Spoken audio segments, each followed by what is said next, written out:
শুভ দুপুর বন্ধুরা, কেমন আছো সবাই? আশা করি ভালো আছো, আর আমি অনেক ভালো আছি।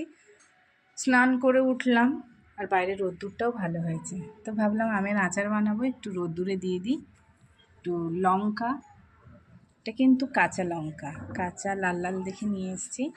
আর শুকনো লঙ্কাও আছে, আছে কিছু মশলা, মিক্স মশলা। আর এদিকে আমটাও একটু রোদ্দুরে দিয়ে দিয়েছি, আমটাও দিয়েছি রোদ্দুরে। এই মশলা সব রকম দিয়ে আমগুলোকে কুচি কুচি করে নুন হলুদ মাখিয়ে নিয়েছি। শুকিয়ে নিয়েছিলাম, একটা শুকনো হওয়ার পরে এমন দেখতে হয়েছে, বেশ ভালোই শুকিয়ে গেছে। আজকের আর একবার রোদ্দুরে দিয়ে বিকেলবেলা তৈরি করব। এই লাস্ট রোদ্দুরে দেবো, আর দেবো না, ড্রাই হয়ে গেছে। ভীষণ রোদ।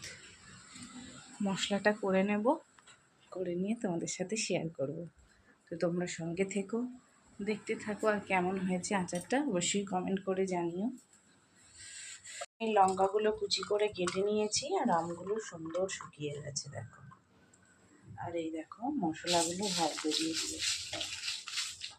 যেহেতু রোদ্দুরে কড়কড়ে শুকিয়ে গেছে, একটু ভাজলেই হয়ে যাবে। কড়াতে দিয়ে দেবো অনেকটা সরষের তেল, বেশি দেবো না। গ্যাসটা অফ করে দিয়েছি, তেলটা গরম হবে। মশলাটা আমি এরকম দরদরা করে বেটে নিয়েছি, এবার তুলে নেব। দিয়ে দেবো রেড চিলি পাউডার, মানে কাশ্মীরি লঙ্কার গুঁড়ো। দেখো রংটা সুন্দর হয়েছে। লঙ্কা দিয়ে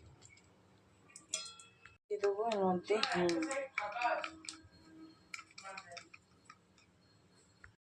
তোর মতলবের না না। দেবো আমগুলো দিয়ে মিক্স করে নেব, ভালো করে তেলটা মাখিয়ে নেব। একটু জোয়ান, গুঁড়ো করে রাখা মশলাগুলো।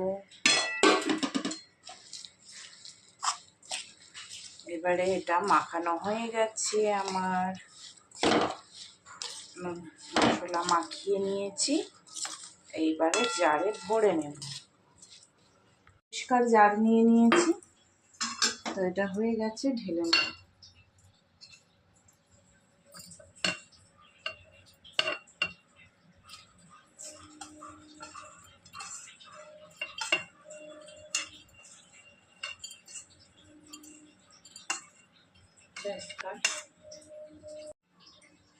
তো দেখো তৈরি।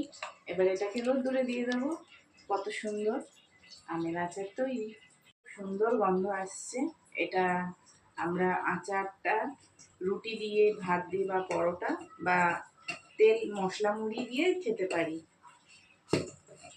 এটা রোদ্দুরে দেবো, দিলে মজে যাবে আর তেলটাও ছেড়ে দেবে। চলো কেমন হয়েছে জানিও বন্ধুরা। টাটা।